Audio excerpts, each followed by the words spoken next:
Merci de votre fidélité, chers amis. Nous sommes encore ravis de vous retrouver ce dimanche 30 mars 2025. Vous regardez à pluriel une émission de variété musicale présentée par Virginie Manganga, une réalisation de Ange Kassa, le Cansable. Chers amis, je vous demande d'être fidèles à nous parce que nous sommes très ravis et nous avons beaucoup de surprises à vous balancer ces dimanches tout au long de cette émission. Alors, en premier, nous allons d'abord glorifier Dieu avant de recevoir nos invités et puis vous livrer quelques informations que nous avons récoltées et traitées pour vous, les fidèles de cette émission. Nous, ensemble, nous avec vous, nous allons suivre cette très belle chanson de l'artiste Noé Mayobo qui s'intitule Papa Good. Voilà, c'est parti avec cette chanson. Je vous retrouve après. Papagado, papagado, papagada, sabe kama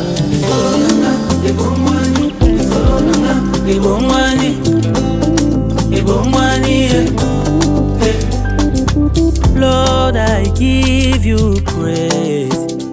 Oyo sali ya mingi ponangai. Papagado, I give you praise. Oyo sali koleka baboti nangai. Moto yo babanda kyoseka na famille. Lelo yo likonzi ya famille. Isolo nanga ibongwanye. Na oyo babengaka etula lobi. Lelo yo lopete koti na mosapi. Isolo yango obongolye. Papagado, papagado.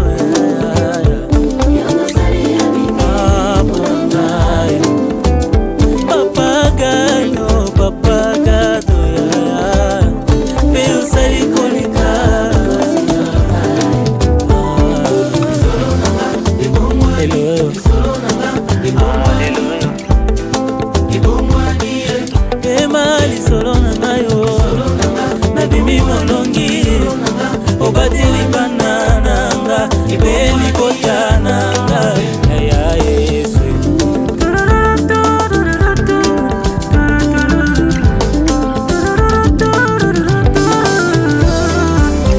Na oyo bapesaka kombo lobi, kamela milange, lelo ya komi mama ya bana. Makangwa nzambe, maladi fe lobi, lelo yo abone sante pona Yesu. Akomisanga intouchable, aïe aïe. Father, je dis merci, cœur te dit merci. Quand tu as rendu possible ce qui était impossible. Dans ma vie tu es mon daddy. Ponagnon so sali, merci papa. Papiki sanga yote, bilina yo na tingamia.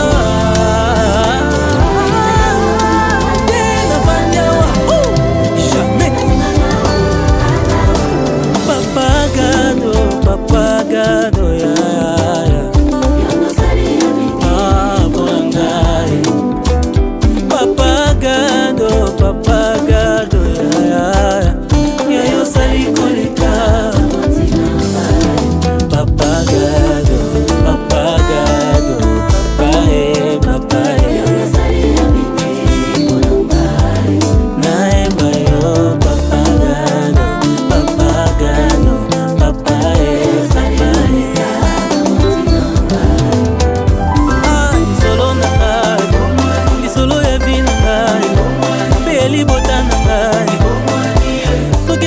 Natangeleki ebele kobanda sante na ngai lolenge na ngai ya kobike tala maloba mabe balakelanga na vi ke komona bolamu te kasi lelo baya kotala yesu abomoli nyonso bitambo bazotelanga na kweya ekomi bamasheke na wana nazomatamatamata pe nazomona bongabonga bina ngai oyo ibongwani possible ce qui était impossible. Dans ma vie tu es mon daddy. Ponagnon so sali, merci papa. Papiki sanga yote, bilina yo na tingamia.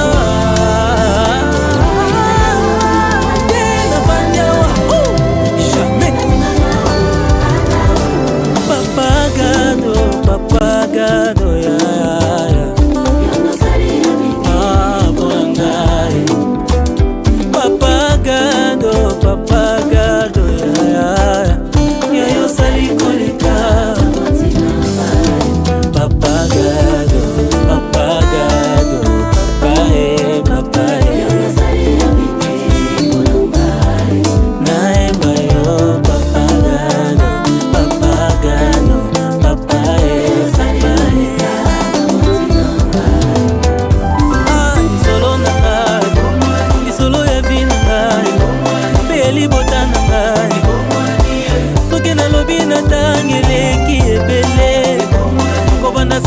ngai lolenge na ngai ya kobike tala maloba mabe balakelanga na vi ke komona bolamu te kasi lelo baya kotala yesu wabomoli nyonso litambo bazotelanga na kweya ekomi bamasheke na wana nazomatamatamata pe nazobongabongabonga bina ngai oyo ebongwani.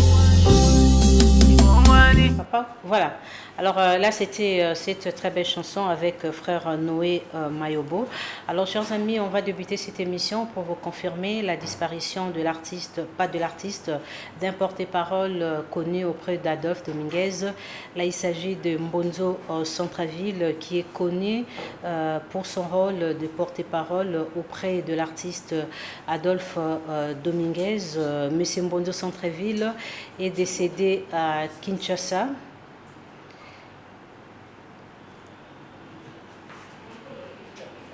Voilà, est décédé à Kinshasa le dimanche 23 mars suite d'une maladie. Sa collaboration était tellement large, il a pu collaborer avec les renommés de la musique congolaise. Je cite Fabregas, Ibraton Piana, Didier Lacoste. Derrière lui, Mbonzo Centraville, il laisse un parcours remarquable et, chers amis, son décès a vraiment choqué les mélomanes de la bonne musique. À travers cette émission, j'en profite pour présenter mes condoléances à sa famille biologique et sa famille professionnelle.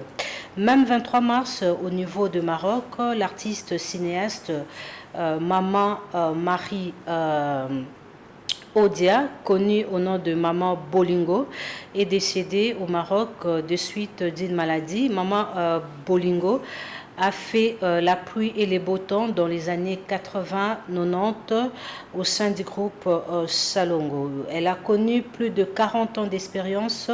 Cette légende, Mama Bolingo, a marqué des générations dans le monde théâtral. Je vous confirme, son départ est une perte énorme pour le monde théâtral. Que son âme repose en paix. En rapport avec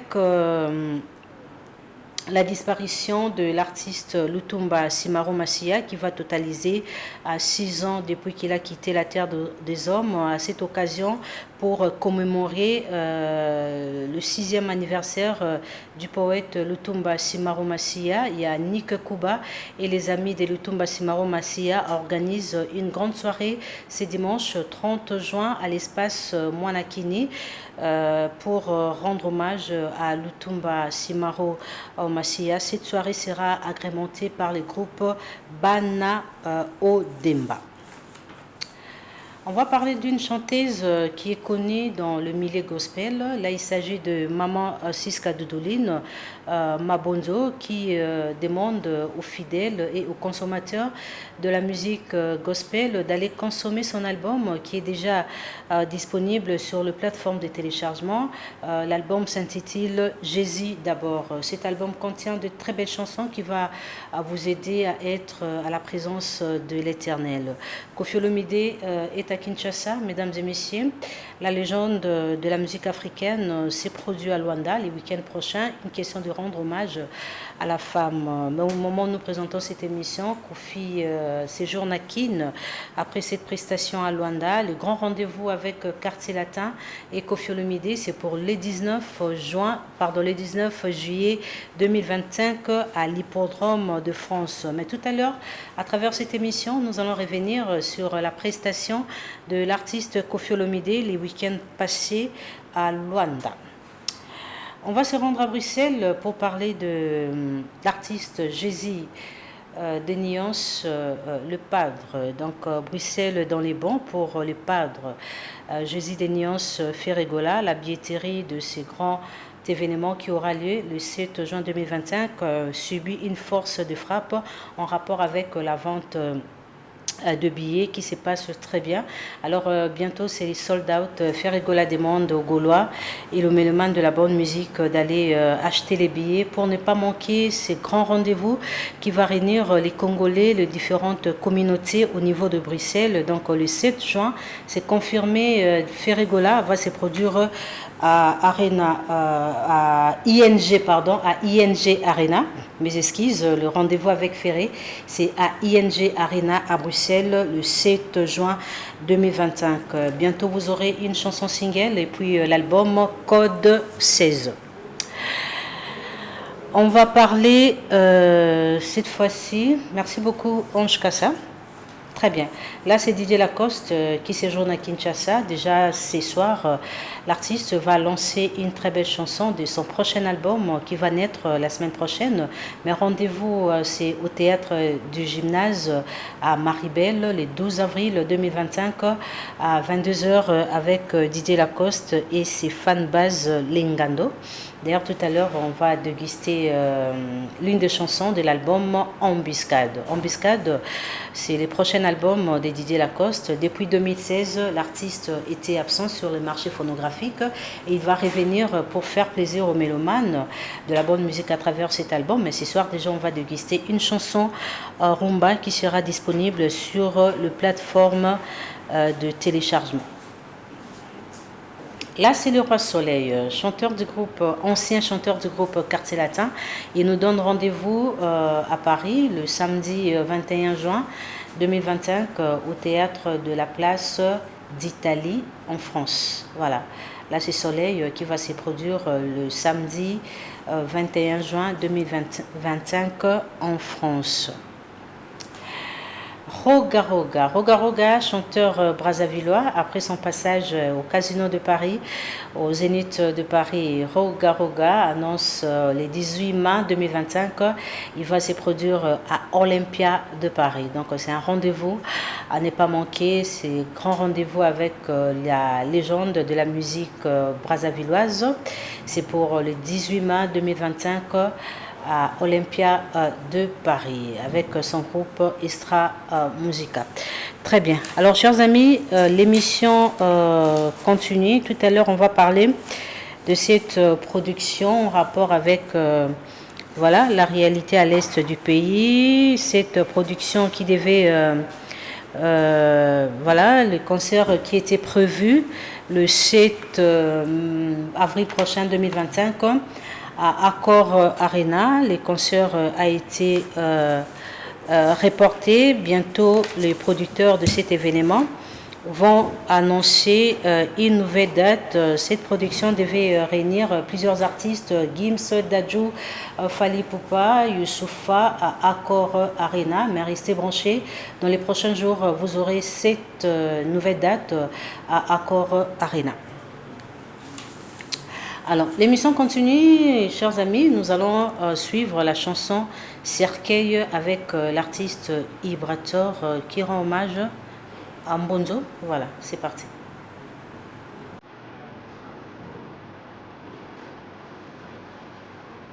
Chante Père Tello d'Argentine.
Voilà, une petite correction par rapport à cette chanson que vous venez de suivre. C'est la chanson de Mbonzo, interprétée par Ibrator Mpiana. Donc, c'est notre façon de pleurer Mbonzo Centreville. Encore une fois, nous présentons nos sincères condoléances à sa famille. Alors, joyeux anniversaire à Ya Bongo. Il y a Sylvie Bongo, il y a Nabiso. Donc, Sylvie Bongo, joyeux anniversaire à toi, qui est du bonheur. Alors, tu es quand même dans cette émission. Oui. L'un de vous est parti, Mbonzo Centreville. Vous avez travaillé, vous avez dans le domaine, on a osé pas JDT. Il y a Tamboli, il n'y a pas Adolphe, il n'y a pas Didier Lacoste, il n'y a pas Ibrator, il n'y a pas Fabregas, Cabossé.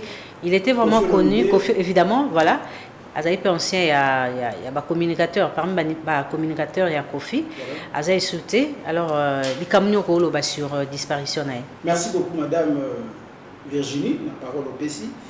Disparition Mbonzo, d'abord, c'est un frère qui a présenté d'abord ma sincère condoléance, la famille Mbonzo Mobimba, donc Nanjili.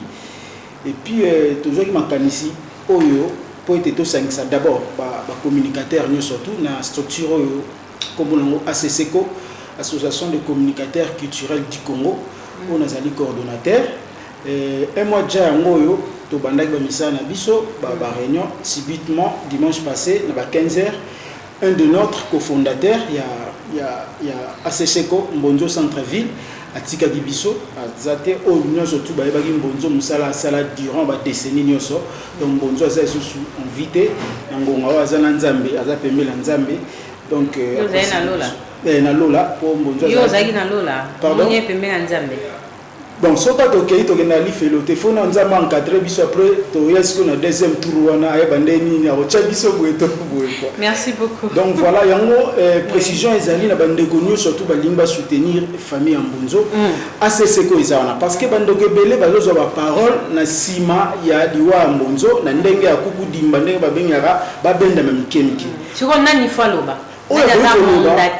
Azali mandaté d'abord aux ACCECO ngai coordonnateur tonto Kimenga TKM Molobeli ya Congo Otozali toujours en communication na famille ya Mbonzo Mobimba ba communicateur bazali KBG azali Jérémy et Adolphe Dominguez baza ba communicateur donc bandeko toza ebele na kati association mais ndeko o monique OK pas prêtre tembongo botinda pas X pour na Mbonzo biso to makambo wana ti mbongo soko otinda pour soutenir Mbonzo parce que na famille toza ko sola bien et ko na numéro oyo 00243 ya oli musheni le patron éternel les qui n'ont Mbonzo akufaki donc yécoute azole la tisiko ya oli musheni azole là au petit 9 90 699 842 09 90 699 842 okozwa structure mombatoza wana et puis mbongo kotinda mo muke wana tokoyeba comment famille pe moi enfant congolais fleur peu ba mituka okotika ndeko na biso na suka biso ACCECO transparence ezali makasi toza na besoin de changer ba donne ya balobeli na biso aujourd'hui je ne suis plus molobeli d'un artiste musicien mais na botika bandeko na ngai bazala délaissé bongo te biso pona biso na ACCECO soko ye na style ya kofinga leader oza déclassé so monde bandeko no ACCECO baza na style ya kolobela makambo orchestre na ye azo fula leader na ye mais soko bani que non leader oyo je m'excuse le terme akushaka na mama na là so bazona l'état biso ACCECO to occuper makambo na yo te benjir pas na biso donc contre valeur merci beaucoup TKM l'adresse ja est connue donc Matangeza na Njili na quartier 6 avenue L'Info 2 parce que ça L'Info 1 L'Info 2 L'Info 2 numéro 20 donc Sainte-Thérèse au bâtiment Muké au mona Matangeza na adresse au na pesi wana bokene bo consoler famille et puis mardi bandeko Mbonzo a poto na mikili nyonso bakoya basa la programme ya famille toye sous ko communiquer date exacte oyo tokolela Mbonzo quoi longo nyaka mingi na bato oyo bazo tenir biso ba main forte pour te kena bien madame Christelle Onya Fondation Christelle Onya so bomoni ba bash ba bilo nyonso ko na Mbonzo eza grâce à madame Christelle Onya to bosani pété Nono Oteto, merci, noble trésor, Malouka, garant de la nation, merci, la soutien, Yannick Mboma, Kakesa à l'international, Bruno Lubika Mbongo ya propre depuis les États-Unis, le DG Serge C. Ndanda, les mémoires d'un éléphant. Merci beaucoup. Tozo Lela Mbonzo Centreville, il est parti, paix à son âme.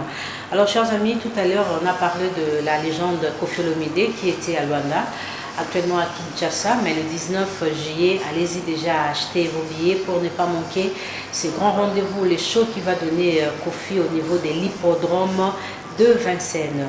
Alors, suivons d'abord ce qui a été cette prestation de Koffi avec Quartier Latin au niveau de Luanda, honneur à la femme.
Voilà, bon dimanche à Yawili Moucheni, 00243, Yann Abisso depuis Zahir, Code Amboka.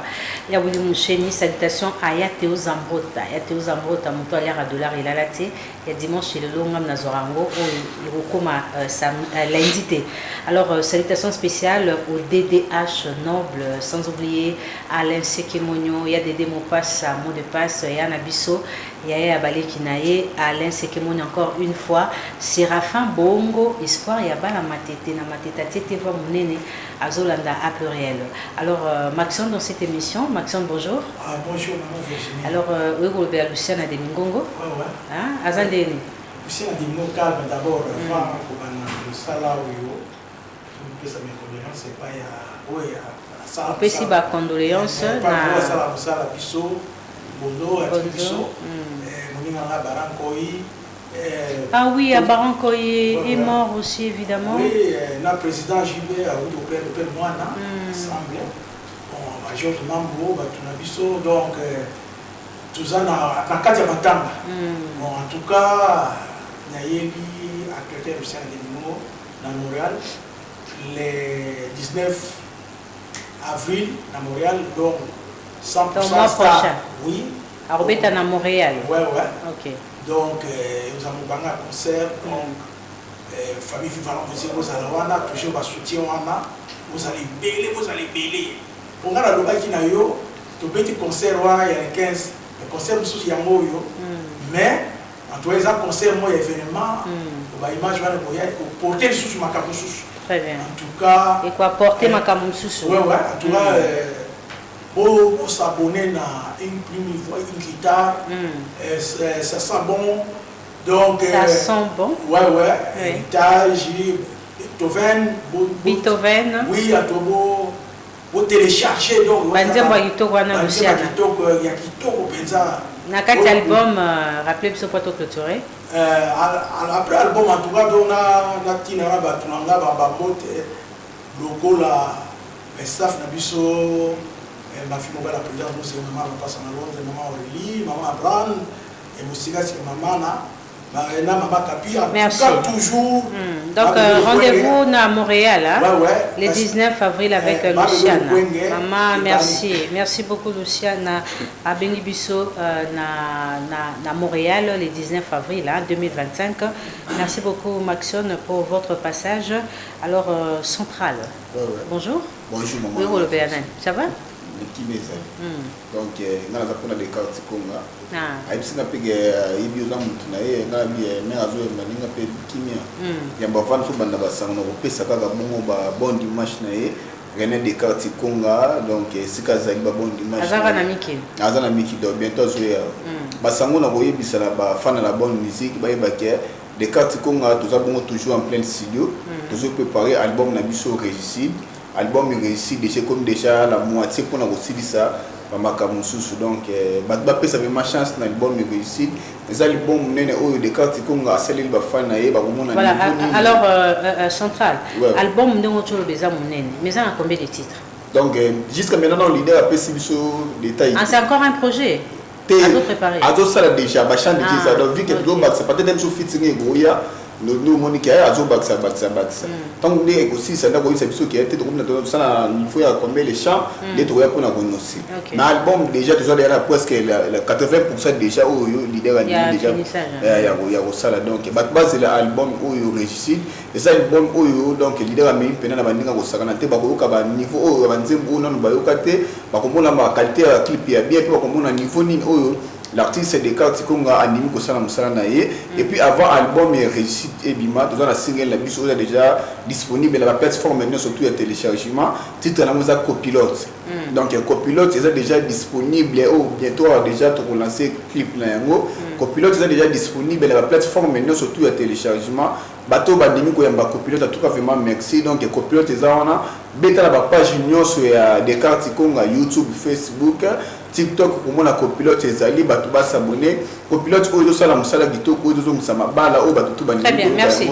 Donc merci à l'équipe. Ouais. Bande copé balinga musique congolaise ba yoki message na au central toujours c'est la René Descartes Conga na Kinshasa pour cette émission album na Ignos. Merci. Très bien. Papy les Princes, bonjour. Ouais, bonjour grand pote. Johnson déjà 3 jours ils a confirmé na couleur café na Bruxelles mais Adidas a réalisé les Elabino dans le mois d'octobre. Bonjour. Ouais, bonjour grand pote mère, il passe à un moment la biso Rachel Moli Fabidon Baïbo va double passeport diplomatique en tout cas là na Rosalenga to banda parole ça pour la présenter ma condoléance na ami nangai en tout cas collègue la biso combattante Mbozo Centreville Watika biso j'espère que la semaine auto et bandé tout ça pour programme surtout na papa la biso papa chéri et article du mois la biso Kendagi et puis nanga moko on a été copain déjà petit frère nangai à la personne de maître Patrick Mbongo was directeur ya OCC en tout cas auto mardi sur la zone en tout cas la fanatique tout balinga Igwe le roi d'Afro monter maman si de chimant pata en tout cas ba comprendre réalité la semaine au vraiment ça moi perturbé ça va répéter parce que place wana maman la biso virchima nganga o ebi que tu répéter na ki point d'appétit ba bandai ko réflexionner yango parce que lamba ba misia ba yena ngo zo senga penda ki to ko mo donc semaine donc mardi mercredi jeudi comme d'hab ndongo ebito salaka tout ça na tous les fanatiques boya wana j'espère mais au tuko Sabino en tout cas le 27 le 28 et le 29 to abon na Bruxelles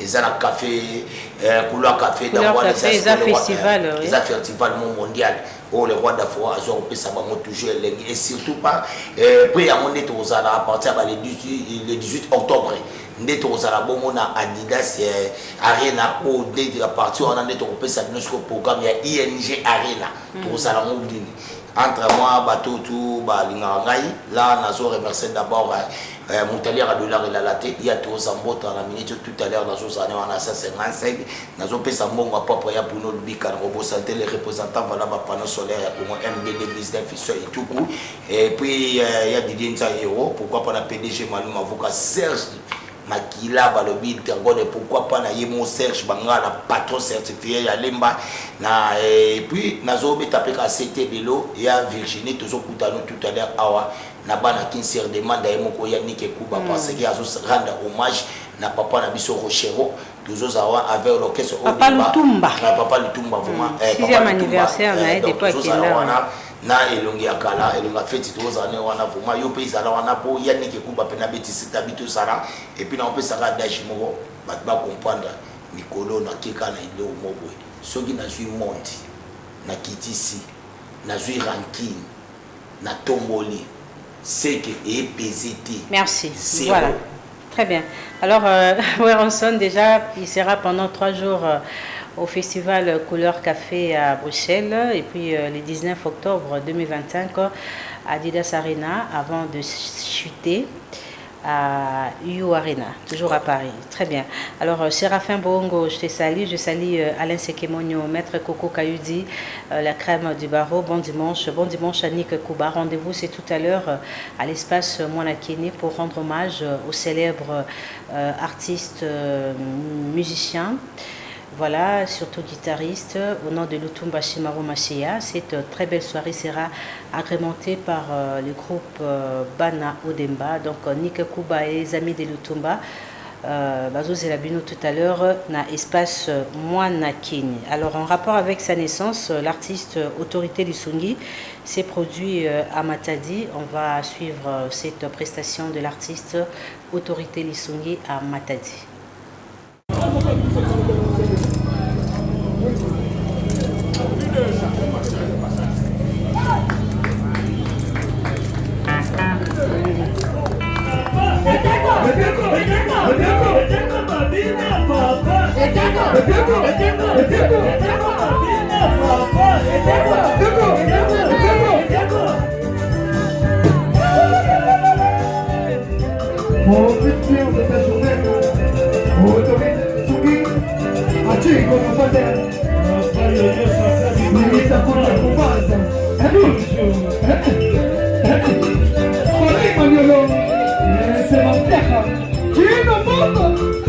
Le patron des colis.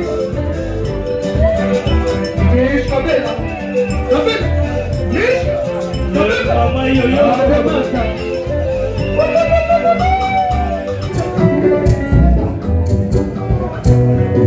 L'oiseau vole et fait son nid. L'homme vole et nie son fait. La vie kaka boyo boyo. Sita. Mama Munwe Matama na meso Malili na nzoto Bitumba epaye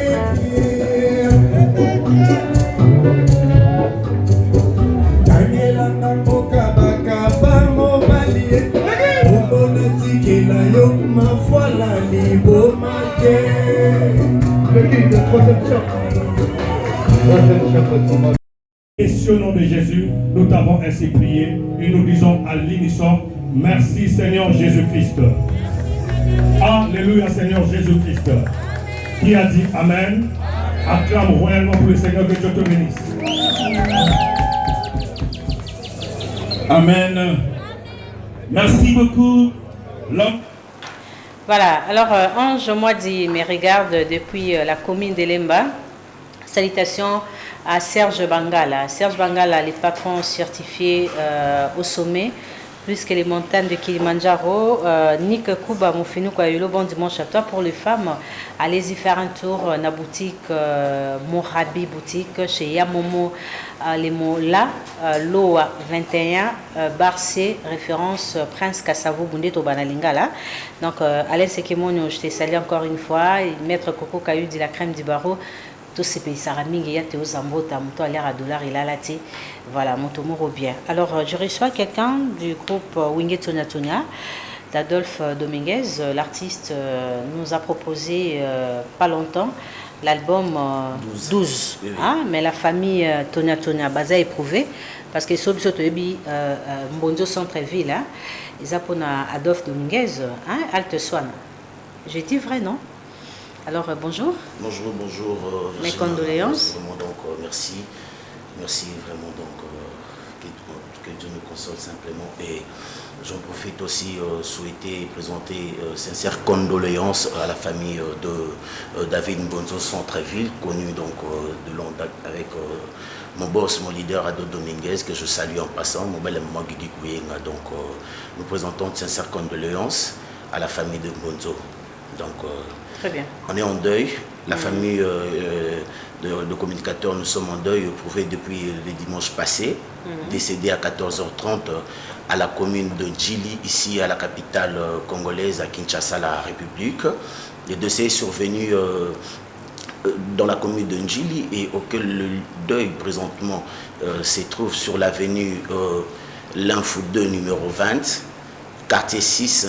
Alors, le deuil est signalé sur avenue L'Info 2, numéro 20, quartier 6, Ndjili Sainte-Thérèse, sur le boulevard Louemba, référence Salbovic. Alors, Abino Wenge Tonia Bosaline.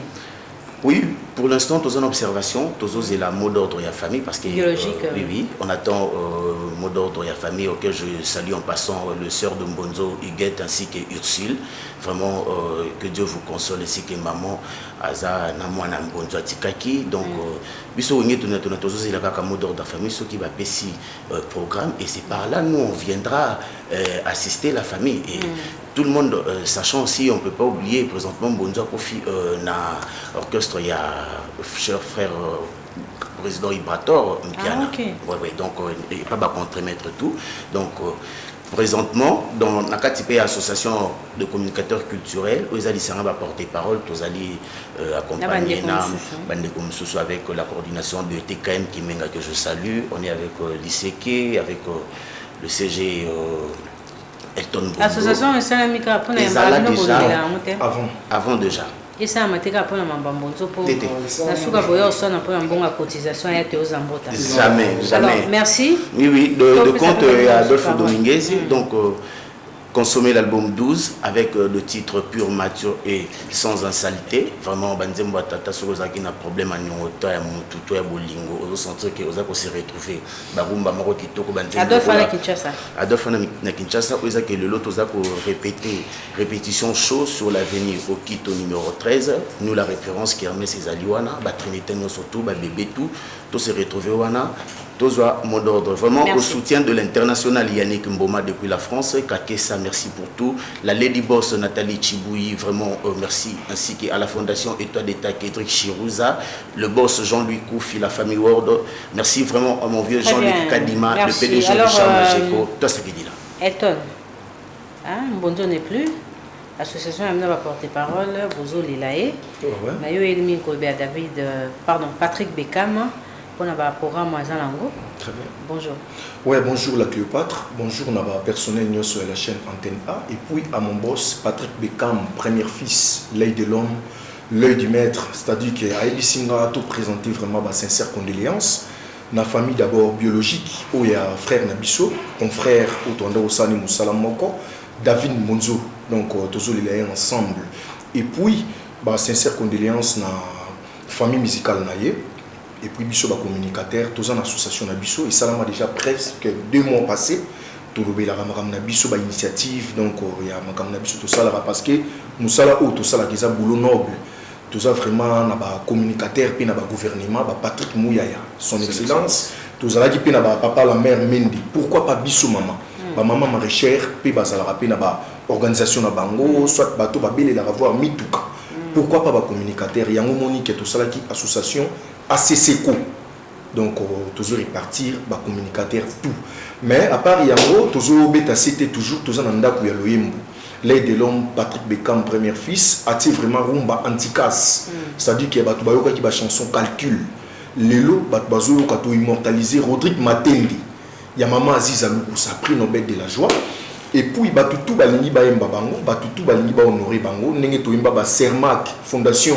Serge Makila, Dragon de la Monnaie, Papa Kauka, Nenge Toemba, Guy Basket, Sifo Mobali, Babenga Bisso vraiment, parce que Lelo Patrick Bekam, Kabolini Panabana, Clément Satellite, chanteur Nabiso, Azu Chanson, ou Ayembi Régie des Eaux, Ayembi Liango, champion Wadol, le roi de la Rochelle, au niveau de France, Wana, et puis Joël Messi, Bazouba Chanson, donc Ayembi d'Agosto Schengen, chanson monga kitoko ils ont la deuxième volume na biso l'histoire batu ba benga biso vraiment na numéro où ils ont contact nazo pesa donc ndenge bazo benga trop ils ont ça la bien et pas un mokonzi nanga Patrick Bekam donc plus 243 ya Willy Moucheni vient na biso depuis Zaïre ti lelo na Congo 89 71 275 61 donc on a pesa ba remerciement nanga et pas ya muto asali lemba et comme lemba c'est-à-dire sur le komi lemba au moni Serge Bangala té au vent Serge Bangala té donc au komi lembati merci beaucoup et pas ya Théo Zambota moto ali à dollar et là la té ya tala kana biso to zama day ndeko akufi azaki lokolanga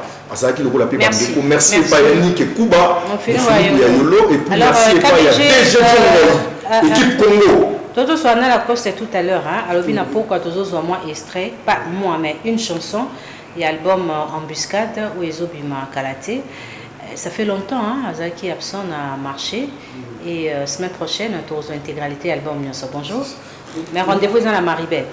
Oui bonjour bon dimanche à vous Virginie Bangola mon konza maman presse à Congo un grand merci à vous grand merci aussi à Ange Kaza les grands réalisateurs donc juste pour moi avant la banda on appelle ici bon dimanche comme le boss qui me chauffe c'est le moment Didier Lacoste voit ma l'aîné de la famille donc je suis à Virgile na Katamboka Congo et tout ça et dans le baka que Didier Lacoste voit de même façon qu'il parle c'est de même façon qu'il chante différence à maman d'autres leaders bah bandé musu ba bandé musu lui il est unique en ce genre avant de commencer à présenter mes connaissances le plus attesté la famille biologique il y a tonton David Bondo Centreville parce que ça des biso ba communicateur des tozoki na motema sur ce biso ba na membre ACC ko jona ba organisation pour na titre otika ndeko na biso la dernière demeure na yi donc tout ça suivi ma communauté koleka kitoko mais m'appliquer l'information mais que ba meloma nya monde atier ba zo ya biso le 12 août dans Bangano le 12 août c'est biso na gymnase Maribel qui pleut qui neige tout vous wana mais avant Maribel autokota na bain ya Maribel Didier Lacoste 2 ce soir le 30 sur toutes les plateformes. Bozo déjà extrait il y a Maxi Single Nabiso Embuscade. Wa bozo nzembu Nabiso ezali bozo no générique moko na chanson Mali Emani Mambo. Les gens bozo attend il y a Koyoka grand chanteur d'Afrique Didier Lacoste vraiment moninga ya boss Riva Ngombo. Les Turubaka de même façon qu'il parle, c'est de même façon qu'il chante. Bangano tout il y a monde entier ko la ba mignon mopini Olivier Kandé, bonjour temps, na soir c'est toutes les plateformes de téléchargement, bonsoir Maxi Single Nabino, Embuscade de Didier Lacoste, vraiment les grands chanteurs d'Afrique. Bon dimanche, na ngaka na bateau sur la soutenir au numéro 1, Junior Kwatamaja, il sacré Foula place Azali, na Pessimbote na ingénieur fiscal à la très social, moi-même Boleka. Merci. Sans oublier Serge Makila, directeur de la monnaie, la Serge Bangala, les patrons certifiés. Merci beaucoup. Alors, on va déguster pendant 15 secondes, hein, juste l'extrait d'une chanson tirée de l'album Embuscade qui va naître la semaine prochaine. Mais tout à l'heure, on va écouter l'extrait de cette chanson. Voilà. Emani Mambo, Yakobo Yangai, Tokanaki te, Ponino Mosalambo Nanko. Navani nangana pale na bona ngako bimaye na nibina ngana za forfait kebab Emani Mambo Yakobo Yangai Toka kite poni no komo salambo nako navani nangana pale na bona ngako bimaye na nibina ngana za forfait.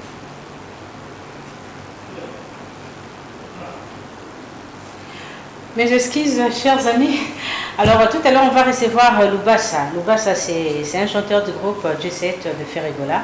Donc, le 7 juin à ING Arena avec l'artiste. Tout à l'heure, nous allons disséquer la préparation de cet événement. Comment est-ce que G7 et Ferregola se préparent pour ce grand rendez-vous avec les mélomanes de la bonne musique au niveau de Bruxelles. Mais tout à l'heure, nous allons écouter Emile Alias à travers la chanson Maître Hugues. Ça, c'est pour faire plaisir à Adi Mondé et Diane Mondé depuis Paris.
Voilà, Loubassa, bonjour. Ouais, bonjour, c'est Ranangaï. Voilà. Et là, chanteur, il y a Ferregola. Ouais. Aux 8 chances, il y a pour accompagner Jésus des Nuances, le Pavre, hein, partout, dans les États-Unis, en Europe, en Afrique. Alors, aperçu sur l'artiste Ferregola, et puis au connaître auprès de Ferre. Merci pour la parole, c'est Rananga Virginie Manganga. En tout cas, avant tout, on appelle ça boss Nanga et c'est Kazali, bon dimanche. On a parlé de 20 chambres, on a maman avec les gens. 20 chambres. Voilà, côté Mathias, côté Colline, qu'on a parqué à Karanengi Zalaka. Bon dimanche, on a Bagoloa, tout Bagolandanga. Vraiment, en tout cas, ça c'est Igor Loubaza, chanteur au sein du groupe de Ferregola. Ouais, on s'est présenté pour la bateau Baye-Bingate. Donc, on a remis la Zambia Kanakati mouvement. Makambo l'équipe Kitoko, après avoir au Tambola partout, donc on arrive aux États-Unis, Papa Tikibiso, Tozongi Biso Moko, Toké Paris, Papa Tikibiso, Petit Bolé à vivre, tout ça les concert à danger, Nassir Bomonaki, double Adidas Arena, double Sold Out, Toké na Genève Arena, tu es bien dans couleur café, Sold Out, Isabelle Fort et puis époque il y a Jésus des Nuances. En tout cas, tout bas là, on a bien mis la chananga. Dans un album Code 16 et Zobima. Donc tu vas se tenir prêt. Très bien. L'album Code 16, oui, c'est l'album du groupe. Ferregola PC Chance, on a bien chanteur naé. Pour la seconde fois, je pense, accordé bien album. Mais ce qu'on a tout à l'heure, beaucoup États-Unis faire à Tikibino, beaucoup France à Tikibino. Mais pourquoi faire à Sundola Rabino et à Zongarava? Parce qu'il y a de la confiance. Bon, tu n'as été pourquoi? Tout n'a été. Pour y aller au barapété. Il y a le baraté, ça la rame à bien barmoko. Donc, ce que tu as dit, peut-être il y a Zongi Naé, tu as dit 2 mois à poto. Et puis, tu as dit à l'aise, tout le monde a dit Nangeli. Tu as gagné parler na biso. Ils ont la confiance na biso. On a profité, on a remercié le patron pour la confiance qu'on appelle ça na biso. Ce n'est pas donné à n'importe qui appelle ça biso confiance en des mois. Les loba ministère va comment abuser. Chanter au monde, rien pas trop, mais jour au monde à poto tout la mouisse. Mais même si le patron va foutre bien tes Loubassa. Bon, ils ont une signification en il y a toujours une raison. Mais en tout cas, tant que nous sommes ministres, surtout les chanteurs, tant que nous avons gagné le groupe à bateau, et là on a dit bozo folinga moto. Bozo mona, musala na yo, hôtel na on tembongo liboso, olinga na carrière et kende liboso. O azana vision, o bien na souci carrière na ye, ata komi mbokanini. On a souci qu'il y a poste na yoana. Donc biso na patron na biso tozana bolingo mo bien et puis azala na biso bien. Ya mo bone sala ka atiki biso tozongi na biso pe biso mo. Voilà, au belo romoko c'est l'invitation est à flatterie, to est à réalité personnelle. Quoi? Au lobby il faut que lingana no patron na yo. Bolinga ba leader wana tango ebi que zo bénéficier na ora na e, mais tango yo pour lingo comme faire. Ba patron ba comme ba jalo. Voilà, ça dépend d'une personne à une autre. Ça dépend aussi de l'éducation ou de la famille. Et ça, quand on a musique, attendez antenne et zaboué. Et là, il faut linga mukolo. Mutu o apesi yo ndobo o ibande ko linga ko péché. Donc ils ayende mutu apesi o vie. Et là, il faut so lingi na no patron na yo, o lingi na no président na yo, même président de la République. Et là, il faut to linga e pour mboke kili liboso parce que pouvoir est outra panzambi. Donc c'est un peu ça quoi. Voilà. Très bien, une très belle réponse par rapport à Elo Routi ou Loba tout à l'heure. Mais vous avez préparé Code 16, ils ont un album au Ferregola à Pessibino. Alors, on mentionné aux Andi Monakati. Ils ont première fois au Tandi Mona J7, tout ce Tandi. Ils ont première fois na bota mwana na musique ya Congo. Chance les padres Pessingai. Titre na ngezobima l'homme du moment. Titre à l'homme du moment. L'homme du moment. Vous dédiez à mon anani. A dédié à mon aya Fofeli Toké, l'homme du moment. Tu vas découvrir comme Wasika on a un osusu, on va lancer mon bimba, les boss Fofeli Toké. Mon thème ma biche la légitime. Alors dis mon nom et Rosala Jarnini Nzembo parce que tu es bien Ferregola c'est du tout la rumba, un artiste qui incarne le valeur il y a musique rumba. Voilà, na koyemba ka ande ba idole na ba yembaka. Banani baza ba idole na. Idole nanga baza ba Pepe Calais, ba Madilu System, ba Vevolo Joker, ba Gato Bivens, ba Ferregola les Padres, ba Madilu System, bango tout wana na kosangisa bango na kati ya nzembo na nga voilà Titre puis le en wakati titre yango l'homme du moment Voilà, voilà. koloba Le titre est l'homme du moment. Au sein des références, il y a grand, il y a musique, ndé ozala. Oui, baka fiesta ndenge ezala ka odemba mélanger na rumba trap. Voilà. Très bien. Alors, comment vous avez préparé le 7 juin na ING Arena na Bruxelles, hein? Parce que ça rendez-vous bato muso babi faire fois betango des jours, bato muso babi bon jour moko déjà ça va 15 000 places ils belé. Ouais, alors bino moko sentiment ya bino les années. Il faut avoir des jours toujours moko. Merci ka préparation za makasi. Papa Romi na rivière moko musala chaud ya chaud. Tous les jours de ça la répétition pour na ba préparatif. Nga mo zo sala nga bien parce que déjà toi na ba gaulois. Na vie na musique ya Congo so ozi ba fan ndo mo na lenga musique quoi. Donc oui tikali ba gaulois bon mo ba yebinde ba osala ki mo bondo. Ils doivent préparer un spectacle na quoi spectacle bien quoi pour ba c'est là. Voilà, alors Bagolois on a baza ya fait rigola to banda mo pe bazara ya bino. Je me rappelle na wenge musique à maison mère, il y a eu des fans base ya Weranson mais tout moment pe ba mission baza ko accompagner Wera. Fan bazala ba fan. Ba fan bazala leader yemoko. Et donc ba manzaka, bazala 20 solo ba député, bazala ni chanteur na kati ya groupe. Sanga de kunta zaina ba fan te. Baza ba fan aventone mais na kati wala biso pe ba na olinga yo ba golo ba der faire gola mais na kati wala ba golo musu ba linga pe lubasa je na bundaka bien akendaka pe moi bien au moins pe ba peso beloge kindaka ndingwana mais ba golo ba gladiateur baza ni kaboronina bien mo les padres.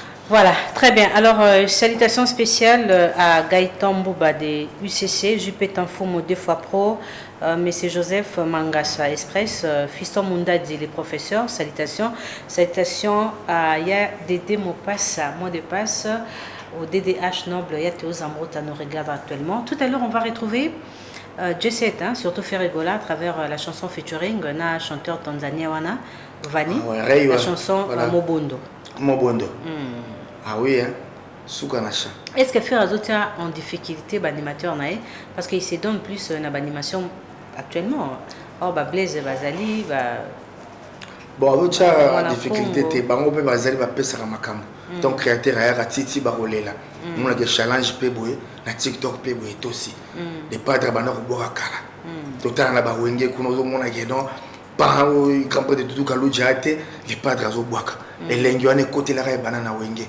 Donc il y a pas boakaka à salaire sans interdit à boakaka donc as artiste quoi complet quoi à répéter chant à reposer animation tant on a capacité alors le fan ba comme lingapé on appelle générique leader pas bande. Alors yo côté fort nous araka koyemba est-ce que ça va tirer l'animation tu peux faire dans l'artiste là ça pas animation bon c'est le son nom qui avant tout mon bondwa animation mais on change la figure hein quasi aux artistes hein vous êtes polyvalent non eh voilà ce qu'on faut tirer là on la game blaise créateur une minute au réfléchir la réfléchir animation va tombangi kuzulumbangi nani uvo badiaga fera gola niga bayu mama vida kala wa mwangenge tena bona lemba oui Laura Bill Clinton très bien moi bon avec Ferregola ça c'est pour faire plaisir à ya Théo Zambrota ya Dédé Mopassa ya Nabisa Zahir yo to bossa na raote moto moko bien ya Willy Moucheni code ya mboka. Voilà là c'est le padre à travers la chanson Mobondo. Alors Lubasha to lingo yemba parce que tu as Toto, un soleil qui s'élève tôt. Il y a qu'après on séche l'alarme nangai. Longolanga na bolingo tanto plus tôt. Nakota château ya mona yo double to bimisanga na ghetto. Ya ba chakra oyo ezozwanga moto. Parfois tolo ya pambe nokisaka mvula ya esengo. Et bon présence nous et l'équipe gâteau Toto égale double taux double bébé sentiment en gâteau multiplié au lingo Elvis Sugar Likonga ebo makati de liko ya montre kasi soki oumeli ntango ekoboma ngai toto naleli pardon kobetisa ngai poto te soki ambuteyage toto zwaka moto kotano kimbango. Anya Star Kotikala na basusi na yo e. Voilà. Très bien, voilà, tiré de l'album Dynastie. Dynastie, ouais. Voilà, point 2. Alors, Luba Sabatobé va se poser ma question. Le 7, les jours sont comptés. Déjà, semaine au Tozo Banda. Torokota en avril, presque on a des mois. Pour que vous à le 7, Bozo Sani na Kinshasa. Tout ça, va préparation. Faut préparer. Mais il faut que vous fassiez la promotion. Qu'on a de préparer tout ça, c'est succès. Ceux qui ont combien de bateaux plein, les bandes, la photo. Et comme on l'a bien dit, au salaboué. Tout ça, il y a mon conseil de gâteau préparé. Ah ouais. Dans le Kenya, moi, un jour, on a pas de sangana. Sony, les autres, c'est que Bino besoin de succès. Mais où la cassette? Et ben la tant de ben la mère. Tout le monde a dit que le padre ni Gaboroni aux époques naïe a eu des succès. Pour on est succès, ça le roi les cas et tambolaka. Mais le tambosi, au milieu tambosi. La minute tu es époque naïe. Et là, il a pour mais c'est pas la bien. Au sentir bien au baril. Et vous bénéficiez d'ango, tu faire rigole à nous tout à l'heure à autres on a banda quoi 20 chambres. Vous bénéficiez d'ango, tu as succès va bêter. Yo sommes binda. Pourquoi pas? Là, on a dit mon bimba. Parlez d'un combien 4 000 na Bible. So ba yo tourner ça la combien? Donc si elle est pas très allée parce que biso balane ba revenu aller. Tant que quitte à Paris, il y a des bâtons plein de on a comment parité. Et là, il y a un succès. Tant que tu as les réseaux sociaux, on poste une vidéo un jour, il faut que tu aies vu. Et ça dit combien? Tant que tu as vu bêta. Merci voilà. Lubacha, c'est un plaisir de vous recevoir dans cette émission. Rendez-vous avec Ferregola, c'est pour le 7 juin. Le 7 juin, à Bruxelles. Mais 2 mois et belé, vous avez un programme sauté. Pas le 7 juin. Voilà, et tu as mon compte, on va concentrer. Bagolo kuna bado yando kana billetterie biso koto photo za concentré pour na likambango. Donc programme monsieur soge ezali mon compte ya repère. Moi yembe biso l'homme du moment ezate. Moi extrait. Tika bombe kota changu. Tika bombe kota masina Tika li kampa kita bumbu.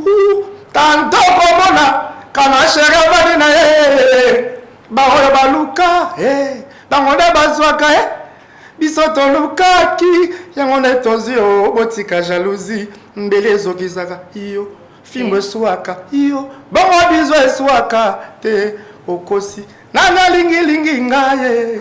Merci. Merci beaucoup Bambote la donc voilà na pesi mboti na général John Chibango bon dimanche mon continent boss ya ba muswa et ce que aller son excellence grâce Bilolo les Gouves, les premiers citoyens de la ville de Kinshasa, mon vieux Daniel Bumba, Yassati Bols, 3e citoyen de la ville, Guy Richard Malong au TGV, mais c'est Fanclair, les Japonais les plus suspects, mais c'est Fanclair, Dibara, Birado Prince des Amondes, Nechapini plein de grâce, l'imbattable Trésor Pembele, la monnaie invisible, Yannick Kayenga, Liliana Totti, la reine de Germanie, Irène Théoti Mbote, Malisa Loboko, il y a mémoire, BG Polo, Bessiko aux États-Unis, bon séjour, Maman Odette Chibambe, femme d'affaires. Très bien. Costa Couleur, Sephora Nix, Diamant. Héritier Mouyenga, je te salue, bon dimanche à Tania Sikanda, Fifi Kafouti, pour le plaisir des mélomanes de l'artiste Ferregola qui nous regarde dans ce net moment. Nous allons vous proposer la chanson Ouraga avec Ferregola. Tout à l'heure, nous serons avec Sankara et d'autres artistes du groupe Wingé Musique à Maison-Mère, Ferrari et de la partie. C'est parti. Nous sommes avec nos amis du groupe Wingé Musique à Maison-Mère de l'artiste Nga Makana Ranson. Mais cette chanson a fait plaisir à Dick Bauer, garçon des villes, garçon propre. Alors, Attaque, ils ont association et un technicien. Il y a la République démocratique du Congo, communiqué dans Bango Zaboué. Les bureaux de l'association de techniciens professionnels de l'audiovisuel de la République démocratique du Congo, en sigle ATTAC, invitent tous les membres à l'Assemblée générale ordinaire de ce dimanche 30 mars 2025 à 15h précise à son siège sur avenue Université numéro 29 chez Maître Kazi attaque dans le travail, nous arriverons. Très bien. Alors, Banapoto.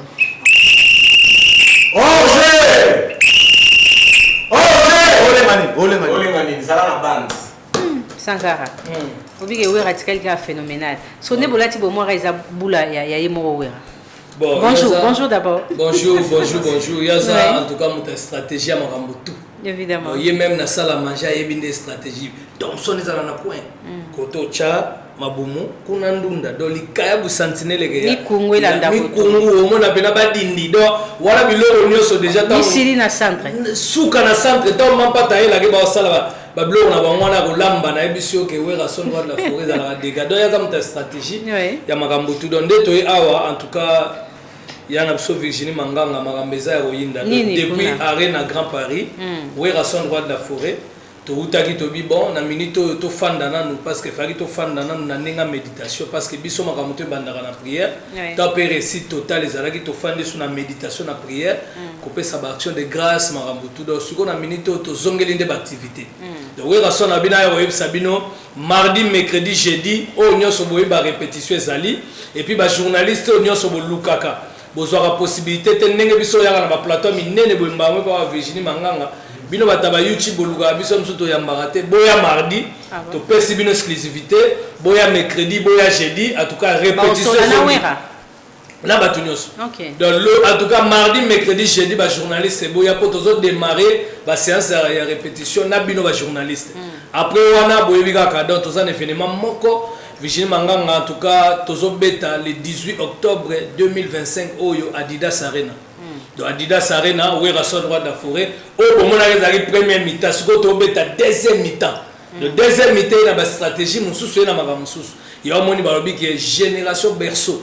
Génération berceau eza de 2000 à 2025. Bana wana nyoso oyo peut sentir que Wera son a berça donc à face na bango a berça jeunesse na bango bango na babandi ya yango mona ke soke na ba poto moni concert ya star amunene ya ba France ndeko na biso chakola ayembaki wana beti morceau Wera carton ba eko tala susu gradir en tout cas chege a beti susu carton bomoni ba Chili bomoni ba Niska ayaki na concert à Wera son c'est la première fois mona star amunene nengwana chekashine azoyoka kwa zaki na bezo pa bina aki na bezo pa yoka sepela yango moni en tout cas génération wana bango ba honorer vie na bango po batebele génération de Wera berça bango po batebele ba se référer à la musique à Wera de Wera berça ba musuba yoka pe moi sonia ko manifester vraiment esengo wana mais bango ba manifester sengo wana yango moni tozolobi bena ba ko kende musika ba star munene de Wera son yango moni lelo nde to aboma Virginie Manganga en tout cas nde to lobaika ka Teresa yako de terre tengami ma Virginie pourquoi parce que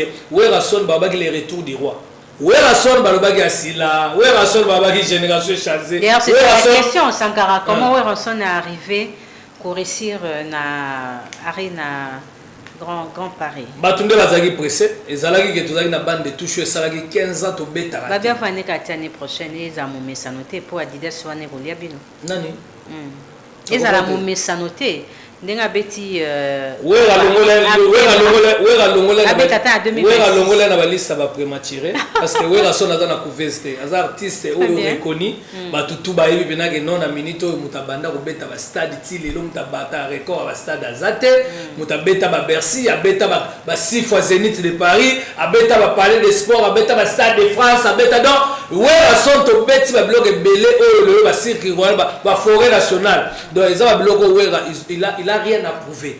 Le Wera son lelo plaisir na ezaka ke musique ya Congo et matali susu pourquoi parce que ba Nigeria ba yibaki biso ba Ivoirien ba matisa ki voilà donc ozosema ke matali susu ba ba le tenant du titre Wera son ti lelo nde ba hier aujourd'hui éternellement zanza mais il est là donc en tout cas génération berceau batu ba yo mona ke ba bakite ba musique ba Wera ba papa mutu ba koya na ba mama mais to beti concert moko 600% de Monica ba jeune 90% donc 90% ba jeune ba jeune ba papa ba 10% et puis ba papa ba musu ba yazo zelane mwana libanda plein à craquer na salamate bato batikali dégâts yango moni sikoyo tozobeta Didas Arena ma Virginie donc en tout cas tobengisi bato nyonso boya parce que wera son makambo asalaki na wa kosala tout oyo eza tellement danger ya kosakana te voilà qui au moroté vous appelez na bandeko baza musa na gauche na droite Jamaïque, bonjour. Ouais, bonjour.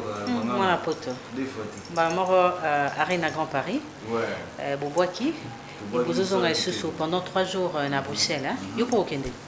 Mais bisous déjà, ils ont ça na bisous. Bisous ça pour te servir. Il y a un moment où nous avons expliqué à fanatique partout dans le monde entier la minute où tu fais des routes. Pour ce que tu as bêta deuxième mi-temps. Tu fais des routes aux yeux en haut, comme il a. La route là-dessus. Évidemment. La route là-dessus fait des routes. Déjà.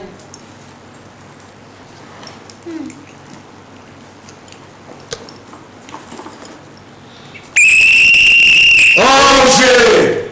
Biso quoi dans Nzambe. Il y a le roi de la forêt, l'obama déjà na demi-tour, tout banga Nzambe. Donc fanatique tout au barataki première mi-temps. Deuxième mi-temps, il y a occasion si vous raté. Donc moi, tu vois, on a un Liban de Foucault stade. Parce que ma camoto ça en deuxième mi-temps. Donc on a zobanga parce que Nzambe déjà fait des routes. Pour le président le roi de la forêt, il y a quoi dans Nzambe. Il y a transmettre le logo. Bah plein on a ouais Isaac ici. Et ça maman Nzambe. Et ça maman. So Nzambe tout ça la monte. La photo de notre frère Patrice. Ah, il y a déjà ça mon bala il y a maman pasteur, ma Sylvie ma pata. Photo de maman Sylvie. Voilà quoi. Très bien. Donc tu as déjà fait des routes, ba fanatique na biso tranquille parce que ma billet quand des écoute à autre loba donc Adidas Arena tozoya. Alors bon c'est la seule du mot ensemble. Bonjour. Bonjour, merci. Ça va? Ça va bien. Alors 3 jours c'est la bino na festival couleur café. Oui, c'est la ça passe hein. Donc maison mère ndaza na mamboyo. To na mamboyo ezala na maison mère. Ezala côté na bamoté. Yango to ebisaki bango est-ce que bazana peut-être bazana peut-être. Alors tous so maso le tourna Adidas Arena wana nde bakozwa siko chilumbu.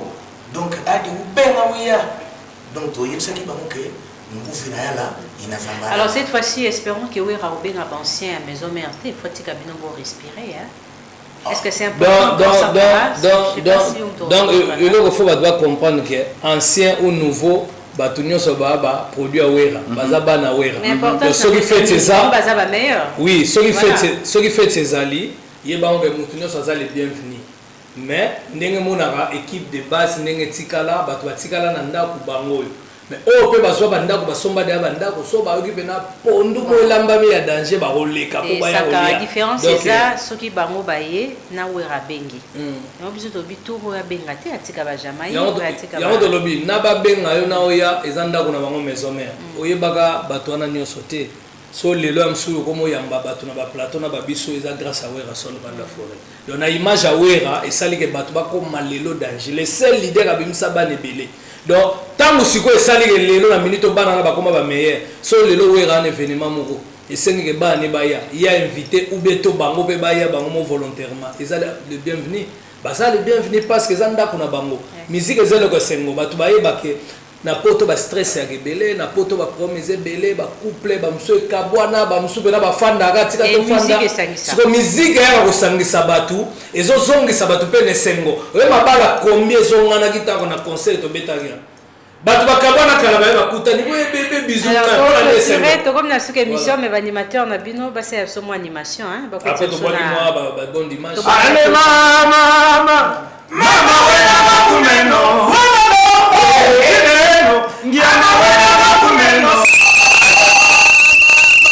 Mama wena bakumeno ale chineno ngiyama wena bakumeno zalales wena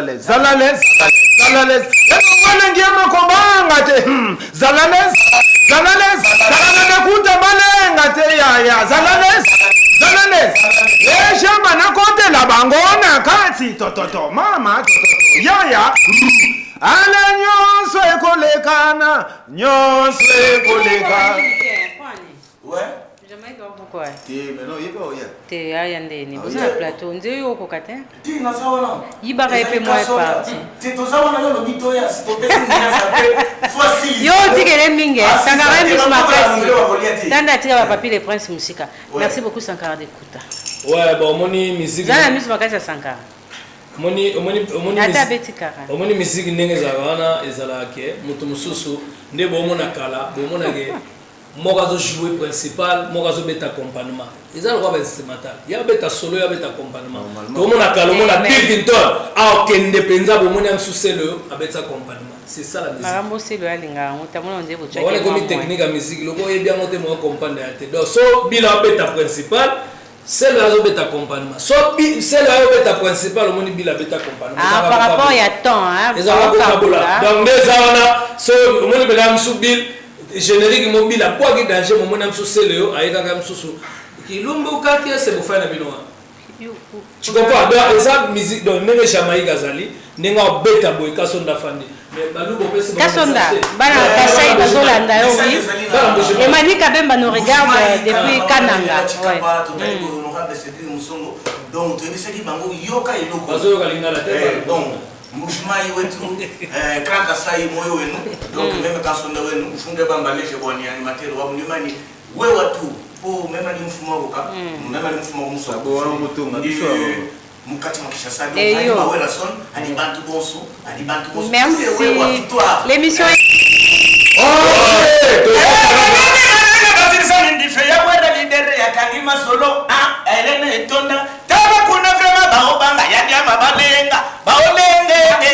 ouais en tout cas merci bon dimanche na ya kolaka Chantal et mutu moko bien so akabita beli en tout cas notaire na biso bana banda le Veticho Changala et puis Amadou Djabi balobi la di Mubarak en tout cas Karem Esili ya Théo Zambota mutalia dollar elalate honorable maître Tony Kankushiku na pesi moi mbote puis ya Kokomo ya Francis Kadi mama Sandra Bisanga et puis de sanité Pierre Papimbu ya mama Zozanies honorable Eric Chikouma et DG Costa Itango Didi Levis Ilunga merci en tout cas on peut s'amoter na Emete za les millionnaires na Kobo Sanaté le sénateur Simon Ikamba Junior au sein Kasonda ouais ça va pas na Lubumbashi mais ça va wela Kaluji d'Afrique Mukeba.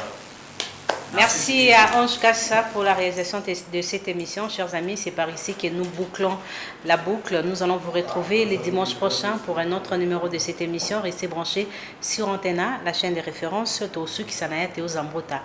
Mtoalia Radollar il a la tête. Naya Willy Mouché, Nico Damboka, Séraphin Boongo, Espoir Abana Matité, DDH Noble. Bye bye. Ok, Zala la bande. Ça va être tout bête.